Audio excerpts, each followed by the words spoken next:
Seja muito bem-vindo ao Devocional com Rema Audiobooks. Se você acompanhou o primeiro capítulo, já sabe que algo extraordinário está prestes a acontecer na cidade de Raymond. Neste segundo capítulo do livro Em Seus Passos, o que faria Jesus? Damos continuidade à história logo após o jovem desempregado cair desmaiado diante da congregação. Agora, ele é levado ao gabinete pastoral. E ali, algo profundo começa a se desenhar nos corações dos que presenciaram aquele momento marcante.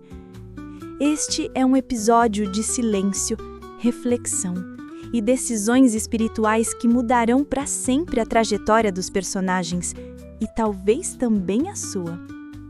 Prepare-se para ouvir uma mensagem impactante que nos convida a viver não apenas como cristãos de palavras, mas como discípulos de ações.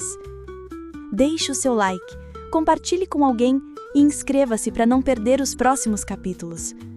Vamos juntos ouvir e refletir. O que Jesus faria no meu lugar? Prostrado diante do corpo do jovem, estava o ministro Henry Maxwell. O público se levantou no mesmo instante e os corredores ficaram cheios. O Dr. West anunciou que o homem estava vivo. Ele havia desmaiado. Algum problema cardíaco. O doutor também murmurou enquanto o ajudava a carregar o homem para o gabinete pastoral. Capítulo 2. Henry Maxwell e um grupo de membros da sua igreja permaneceram um tempo na sala pastoral. O homem estava deitado no sofá e respirava com dificuldade, quando surgiu a questão do que fazer com ele. O ministro insistiu em levá-lo para sua casa. Ele morava perto dali e tinha um quarto extra. Rachel Winslow disse: "Minha mãe não tem campainha no momento. Tenho certeza de que seria um prazer para nós dar abrigo a ele." Ela parecia muito agitada. Ninguém em particular notou isso.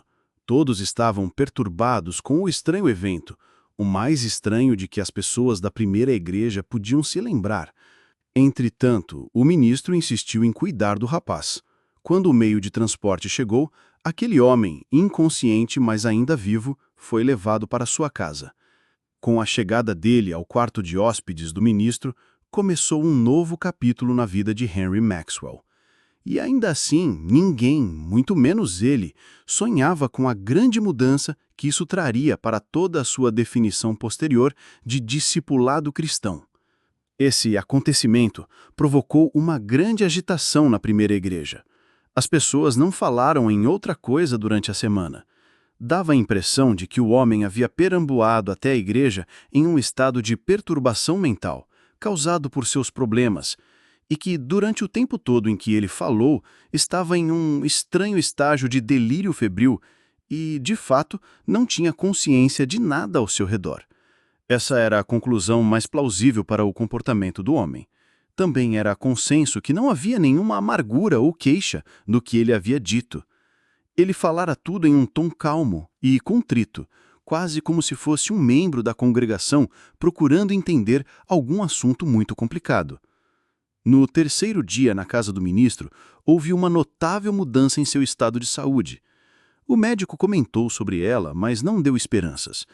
No sábado de manhã, ele ainda estava com vida, embora houvesse piorado rapidamente à medida que o final de semana se aproximava. No domingo de madrugada, pouco antes do relógio marcar 1 da manhã, ele reuniu toda a força que lhe restava e perguntou se sua filha havia chegado. O ministro pediu que a buscassem assim que encontrou o endereço em algumas cartas que estavam no bolso do homem. Ele estava consciente e conseguiu falar com lucidez apenas por alguns instantes desde o desmaio. "Sua filha está chegando, logo estará aqui", disse o Sr. Maxwell, sentado ali com o rosto cansado de várias noites de vigília, pois ele fez questão de ficar ao lado do homem todas as noites. "Eu nunca mais vou vê-la neste mundo", sussurrou o homem, e então pronunciou com grande dificuldade as seguintes palavras: "Vocês têm sido bons comigo. De alguma forma, sinto que era isso que Jesus faria." Depois de alguns minutos, ele virou um pouco a cabeça e, antes que o Sr. Maxwell percebesse, o médico revelou baixinho: "Ele se foi." A manhã domingo, que despontou sobre a cidade de Raymond, foi exatamente como no domingo anterior. O Sr. Maxwell subiu ao púlpito para encarar uma das maiores plateias que a primeira igreja já havia visto. Ele estava abatido e parecia ter acabado de se recuperar de uma doença prolongada. Sua esposa estava em casa com a menina que havia chegado no trem da manhã, 1 hora após a morte do pai. Ele ficara lá, deitado naquele quarto vazio, sem mais problemas. E o ministro pôde imaginar o rosto dele enquanto abria a Bíblia e organizava suas diversas anotações na lateral do púlpito, como era seu hábito havia 10 anos. O culto daquela manhã contou com um novo elemento. Ninguém se lembrava de uma só vez em que Henry Maxwell houvesse pregado pela manhã sem recorrer às suas anotações. Na verdade, ele fazia isso uma ou outra vez quando começou no ministério, mas havia muito tempo que escrevia cuidadosamente todas as palavras do seu sermão matinal, e quase sempre o da noite também. Não se pode dizer que seu sermão daquela manhã tenha sido eloquente ou impressionante. Ele pregou com muita hesitação. Era evidente que tinha em mente algo importante que precisava ser dito, mas que não estava relacionado ao tema que ele havia escolhido para a pregação daquela manhã. Já estava quase no final de seu sermão quando ele conseguiu reunir toda a força que lhe faltava no início da exposição.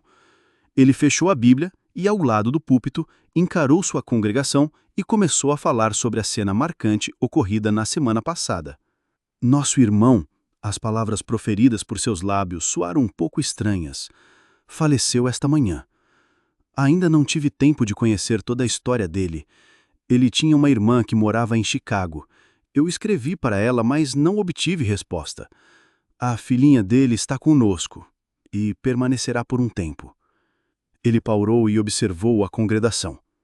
Reconheceu que jamais havia visto tantos rostos sérios em toda a sua atividade pastoral. Ele ainda não conseguia contar às pessoas suas experiências, a crise pela qual estava passando agora. Mas conseguiu transmitir um pouco do que estava sentindo à congregação. Não lhe parecia estar agindo por um impulso descuidado se continuasse a expressar, naquela manhã, parte da mensagem que trazia no coração. Então continuou. A presença e as palavras daquele estranho no domingo passado causaram um impacto muito forte em mim. Não posso esconder de vocês, e nem mesmo de mim, o fato de que o que ele disse, seguido de sua morte em minha casa, me levou a questionar como nunca antes o que significa seguir Jesus. Não estou em posição de condenar essas pessoas, nem, de certa forma, a mim mesmo. Seja em nossas relações como cristãos com esse homem, seja com os inúmeros outros que ele representa no mundo. Isso tudo, porém, não me impede de sentir profundamente que o que esse homem questionou foi tão importante e verdadeiro que devemos encará-lo como uma tentativa de responder a essas questões, do contrário, seremos um fracasso como discípulos cristãos. Muito do que foi dito aqui no domingo passado foi da natureza de um desafio ao cristianismo, como se pode ver e perceber em nossas igrejas. Eu tenho sentido isso de forma cada vez mais enfática todos os dias desde aquele momento. E não sei se haverá um momento mais apropriado do que esse para propor um plano, um propósito que está passando por minha cabeça como uma resposta satisfatória a muito do que foi dito aqui no domingo passado. Mais uma vez, Henry Maxwell pausou e estudou o rosto de sua congregação. Havia alguns homens e mulheres poderosos e sérios na primeira igreja. Ele pôde notar entre eles Edward Norman, editor do Daily News de Raymond.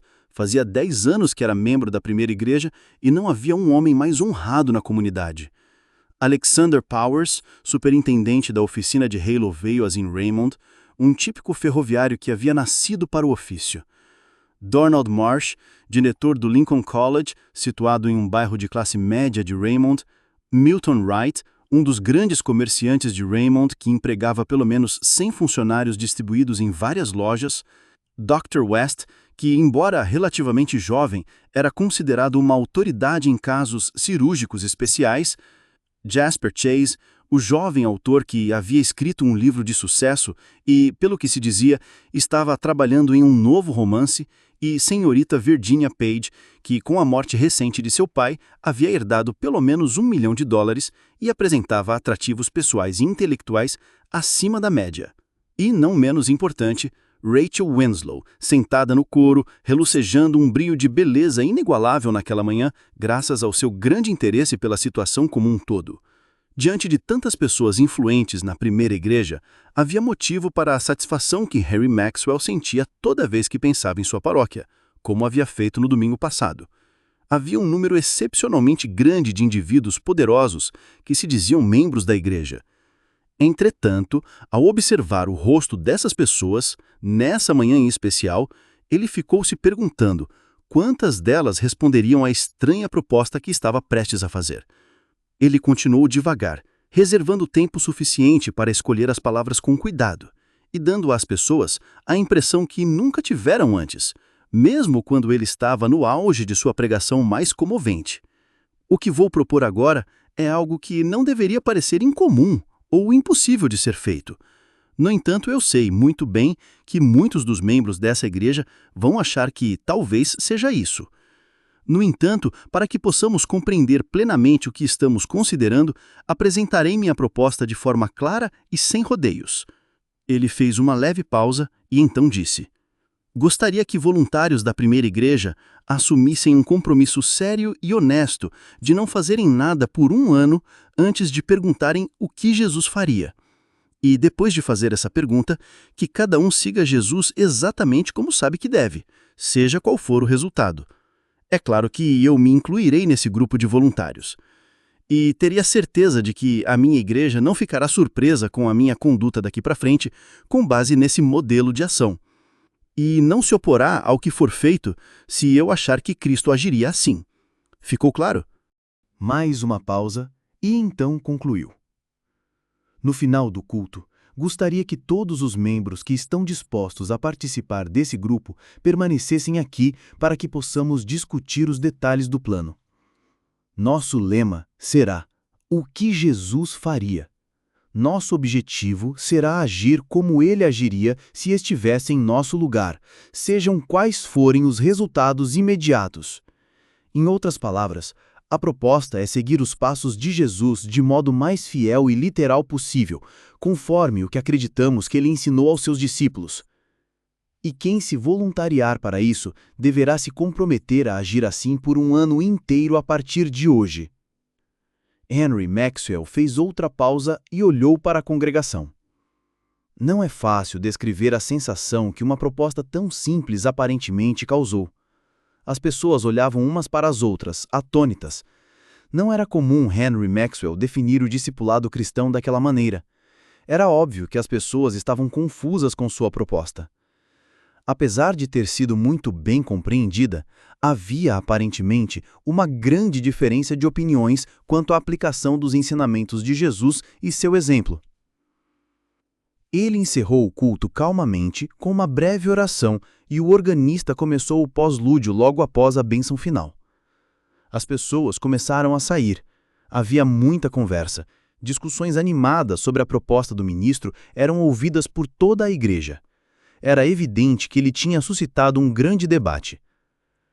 Após alguns minutos, ele pediu que todos os que haviam permanecido ali se dirigissem ao salão social, que ficava ao lado do salão de culto.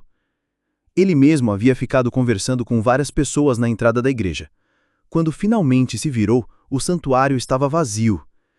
Foi até a porta do salão social e entrou. Ficou surpreso ao ver quem estava lá. Não tinha certeza se encontraria algum de seus membros, mas também não esperava que tantos estivessem prontos para encarar uma prova tão literal do discipulado cristão como aquela. Havia cerca de 50 pessoas, entre elas Rachel Winslow, Virginia Page, Edward Norman, editor do Daily News, Donald Marsh, diretor do Lincoln College, Alexander Powers, superintendente da ferrovia, Milton Wright, o comerciante, Dr. West, o cirurgião, e Jasper Chase, o jovem autor. O reverendo fechou a porta do salão social e ficou diante do pequeno grupo. Seu rosto estava pálido e seus lábios trêmulos de pura emoção. Estava diante de uma verdadeira crise, não apenas pessoal, mas na história de sua paróquia. Ninguém pode afirmar, a menos que seja movido pelo Espírito Santo, o que é capaz de fazer ou como pode mudar a corrente de uma vida cheia de hábitos estabelecidos nos pensamentos, nas palavras e nas ações. Henry Maxwell, como já dissemos, ainda não compreendia plenamente o que estava acontecendo, mas sabia que havia uma grande reviravolta chegando na sua definição de discipulado cristão. Sua comoção ao observar o rosto daqueles homens e mulheres era tão profunda que ele mal podia medi-la. Ele pensou que o mais apropriado a fazer primeiro seria orar. Pediu a todos que orassem com ele. E já na primeira sílaba que pronunciou, a presença do Espírito foi sentida por todos. À medida que a oração prosseguia, essa presença se tornava mais poderosa. Todos puderam senti-la. O local ficou tão cheio do Espírito que parecia que fosse possível vê-lo com os olhos nus. Quando a oração terminou, houve um silêncio que durou alguns minutos. Todas as frontes ainda estavam curvadas. O rosto de Henry Maxwell estava coberto de lágrimas. Nem mesmo uma voz do céu confirmando a promessa daquelas pessoas de seguirem os passos do Mestre poderia dar aos que ali estavam mais certeza da bênção divina. E assim começou o movimento mais sério já visto na primeira igreja de Raymond. Todos nós entendemos, disse ele muito baixinho, o compromisso que assumimos. Nós nos comprometemos a fazer todas as coisas em nossa vida diária depois de fazermos a pergunta: o que Jesus faria? Seja qual for o resultado disso. Em algum momento, eu vou poder contar a vocês a mudança maravilhosa que aconteceu em minha vida em apenas uma semana. Não posso fazer isso agora, mas a experiência pela qual estou passando desde o último domingo me deixou tão insatisfeito com a definição de discipulado cristão que até então tinha, que fui obrigado a tomar essa medida. Não tive coragem de começar sozinho. Sei que estou sendo guiado pela mão do amor divino em tudo isso que estou fazendo. E o mesmo impulso divino deve ter guiado vocês também. Todos entendemos perfeitamente o compromisso que assumimos, certo? Nesse momento, Rachel Winslow se manifestou. Eu gostaria de fazer uma pergunta, disse ela. Todos se viraram para ela. Seu rosto irradiava uma burmosia que nenhuma beleza física jamais poderia conter. Estou um pouco em dúvida quanto à fonte do nosso conhecimento sobre o que Jesus faria. Quem deve decidir por mim o que ele faria em meu lugar? É uma época diferente. Há muitas questões complicadas em nossa civilização que não são mencionadas nos ensinamentos de Jesus. Como vou saber o que ele faria? O pastor respondeu: não há como saber isso, exceto quando examinamos Jesus por meio do Espírito Santo. Lembre-se do que Jesus disse aos seus discípulos. Mas quando o Espírito da verdade vier, ele os guiará a toda a verdade. Não falará de si mesmo, falará apenas o que ouvir, e lhes anunciará o que está por vir. Ele me glorificará, porque receberá do que é meu e o tornará conhecido a vocês. Não há outra maneira de saber. Todos teremos que decidir o que Jesus faria depois de irmos a essa fonte de conhecimento. O superintendente da ferrovia perguntou: e se quando fizermos certas coisas, outros disserem que Jesus não faria aquilo assim? Não podemos impedir que isso aconteça, mas devemos ser completamente honestos com nós mesmos. O modelo da ação cristã não pode variar tanto na maioria das nossas ações. O diretor Marsh então perguntou: e ainda assim, se o que um membro da igreja pensa que Jesus faria, outro se recusa a aceitar como provável, como tornar nossa conduta uniformemente semelhante à de Cristo? Será possível sempre chegar às mesmas conclusões, em todos os casos? O Sr. Maxwell ficou em silêncio por algum tempo. Então respondeu: Não acho que podemos esperar isso. Contudo, em tratando-se de seguir os passos de Jesus de modo verdadeiro, honesto e esclarecido, não posso acreditar que haverá qualquer confusão em nossa própria mente ou no julgamento de outros. De um lado, devemos estar livres de fanatismo, de outro, ter muita cautela. Se o exemplo de Jesus é o que o mundo deve seguir, certamente é viável. Mas devemos lembrar desse grande fato. Depois de havermos pedido ao Espírito que nos oriente quanto ao que Jesus faria e de termos recebido uma resposta, devemos agir, sejam quais forem as consequências para nós. Ficou claro? Todos na sala olharam para o ministro, expressando um consentimento solene. Não havia mal-entendido nessa proposta. Henry Maxwell estremeceu mais uma vez ao perceber que o presidente da Christian Endeavor Society e vários de seus membros mais jovens estavam sentados atrás dos homens e mulheres mais velhos. Ficaram mais um pouco conversando sobre os detalhes e fazendo perguntas. Concordaram em relatar uns aos outros, em uma reunião semanal, o resultado de suas experiências em seguir os passos de Jesus dessa maneira. Henry Maxwell orou mais uma vez e, como antes, o Espírito se manifestou. Todos permaneceram cabisbaixos por um longo tempo. Finalmente, foram embora em silêncio. Havia um sentimento que impedia que palavras fossem ditas. O pastor apertava a mão de todos enquanto saía. Então, foi para seu gabinete de estudos atrás do púlpito e ajoelhou-se. Ficou ali sozinho por quase meia hora. Depois, foi para casa. Entrou no quarto onde estava o cadáver. Ao olhar para o rosto, clamou mais uma vez por força e sabedoria. Mas ele ainda não havia se dado conta de que começara o movimento que levaria à série mais notável de eventos que a cidade de Raymond havia visto. O pastor Henry Maxwell não fazia ideia da magnitude do que havia iniciado. Com uma simples pergunta, o que Jesus faria, ele havia lançado uma semente que começaria a romper o solo duro de tradições, certezas e conveniências. 50 pessoas, uma oração, uma decisão e um movimento silencioso, mas poderoso, havia começado.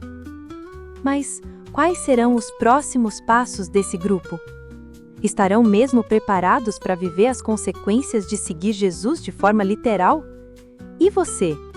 Está pronto para caminhar conosco nessa jornada de fé e desafio? Inscreva-se agora no canal Devocional com Rema, ative as notificações e não perca o próximo episódio dessa história que já transformou milhares de vidas ao redor do mundo.